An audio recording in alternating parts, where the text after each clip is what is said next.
ಅಂತಿಮ ವರ್ಷದ ವಿದ್ಯಾರ್ಥಿಗಳಿದ್ದಾರೆ. ವಿದ್ಯಾರ್ಥಿಗಳು ತನ್ನದು ನಾವೀಗ ಕೋ ಎಜುಕೇಶನ್ ಕೊಡಾಗ ವಿದ್ಯಾರ್ಥಿ ಅದರ ಜೊತೆಗೆ ಕಾರ್ಯಕ್ರಮ ಕ್ರೀಡಾ ಹಾಗೂ ಸಾಂಸ್ಕೃತಿಕ ಸಂಚಾಲಕರ ಜೊತೆಗೆ ನಿಕಟವಾದಂತ ಸಂಪರ್ಕವನ್ನು ಹೊಂದಿ ಇವತ್ತು ಕಾರ್ಯಕ್ರಮ ಯಶಸ್ವಿಗೊಳಿಸಲಿಕ್ಕೆ ಪ್ರತಿಭಾ ಮತ್ತು ಉಪ ಕಾರ್ಯದರ್ಶಿಯೂ ಕೂಡ ಉಪ ಪ್ರಧಾನ ಕಾರ್ಯದರ್ಶಿಯೂ ಕೂಡ ಕಾರಣೀಭೂತ.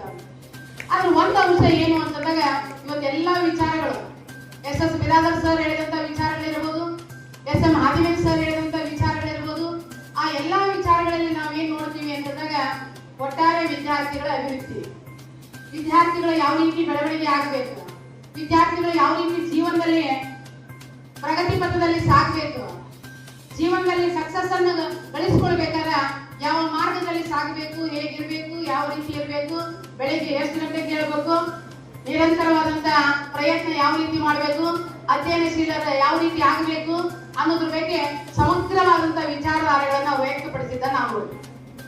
ಬಿರಾದರ್ ಸರ್ ಹೇಳಿದ್ರೆ ಎಲ್ಲವನ್ನ ಮೆಟ್ಟಿ ನಿಲ್ಬೇಕು, ಸಮಸ್ಯೆಗಳು ಬರ್ತಾವ, ಆ ಸಮಸ್ಯೆಗಳನ್ನ ನೀವೇನ್ ಮಾಡ್ಬೇಕಂದ್ರೆ ಸವಾಲುಗಳಾಗಿ ಸ್ವೀಕರಿಸುವಂತ ಮನೋಭಾವನೆಯನ್ನ ನೀವು ರೂಢಿಸಿಕೊಳ್ಬೇಕು ಅನ್ನುವಂತ ವಿಚಾರ ಹೇಳಿದ್ದ ನಾವು. ಅದ್ರ ಜೊತೆಗೆ ನಾವು ಹೇಳಿದ್ರೆ ಅವ್ರು ಏನಂತಂದಾಗ ಪ್ರತಿಯೊಬ್ಬ ವಿದ್ಯಾರ್ಥಿ ಇರ್ಲಿ, ತಂದೆ ಇರ್ಲಿ, ತಾಯಿ ಇರ್ಲಿ ಅಥವಾ ಗುರು ಇರ್ಲಿ, ಯಾರೇ ಇದ್ರು ಸಹಿತ ಅವರವರದೇ ಆದಂತಹ ಜವಾಬ್ದಾರಿಗಳಿರ್ತಾವ. ಆ ಜವಾಬ್ದಾರಿಗಳನ್ನ ನಿರ್ವಹಿಸಬೇಕು. ಆ ಜವಾಬ್ದಾರಿಯಿಂದ ನೀವು ಏನಂತಂದಾಗ ವಿದ್ಯಾರ್ಥಿ ಜೀವನವನ್ನ ನಿರ್ವಹಣೆ ಮಾಡಬೇಕು ಅಂತೇಳಿ.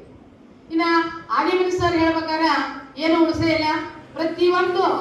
ಪ್ರತಿಯೊಬ್ಬ ವಿದ್ಯಾರ್ಥಿ ಮಹಾವಿದ್ಯಾಲಯ 1993 ಕೇವಲ 13 ವಿದ್ಯಾರ್ಥಿಗಳಿಂದ ಪ್ರಾರಂಭವಾದಂತ ಈ ಮಹಾವಿದ್ಯಾಲಯ ಇವತ್ತು 2680 ವಿದ್ಯಾರ್ಥಿಗಳನ್ನು ಹೊಂದಿ ನಿರಂತರವಾಗಿ ಸಾಗ್ತಾ ಇದೆ.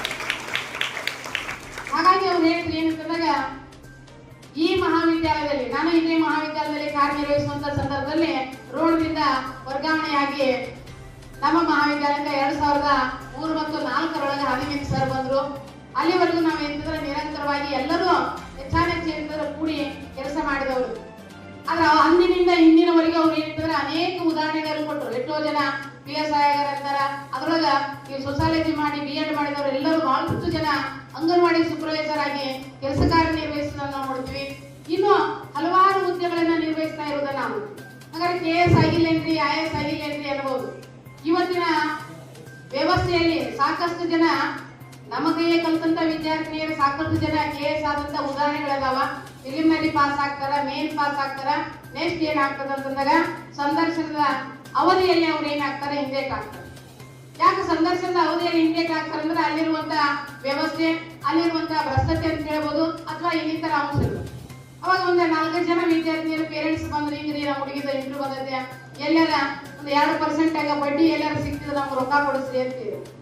ಅವ್ರು ದುಡ್ಡು ಕೊಡಿಸ್ತೀವಿ ಅಂತ ಹೇಳಿದ್ರು. ಆದ್ರೆ ಮತ್ತೆ ಅವರು ತಾಯಿ ಏನ್ ವಿಚಾರ ಮಾಡತ್ತಿದ್ರ, ಇಲ್ರಿ ಮೇಡಮ್ ನಮ್ಮ ಕಮ್ಯುನಿಟಿ ಒಳಗ ಮದುವೆ ಮಾಡಿ ಕೊಟ್ಟಿವಿ ಅಂದ್ರ ಗಂಡನ ಮನೆಗೆ ಹೋಗಿದ್ದು ಏನು 10 ಪೈಸಾ ಕೊಡಂಗಿಲ್ಲ. ಅವರು ಆಕಿ ನೌಕರಿ ಹಿಡ್ಕೊಂಡು ಹೋಗ್ತಾಳ, ಸಾಲ ಮಾಡಿ ನಾನು ನೌಕರಿ ಹಿಡಿಸ್ತೀನಿ, ಆದ್ರ KS ಆಗ್ತಾಳ, ಮುಂದೆ ಆ ಸಾಲ ನಾ ಅರಿಬೇಕಲ್ರಿ ಮೇಡಮ್, ನಾನು ಒಬ್ಳೆ ಯಾವ ರೀತಿ ನಿಭಾಯಿಸಕ್ಕೆ ಸಾಧ್ಯ.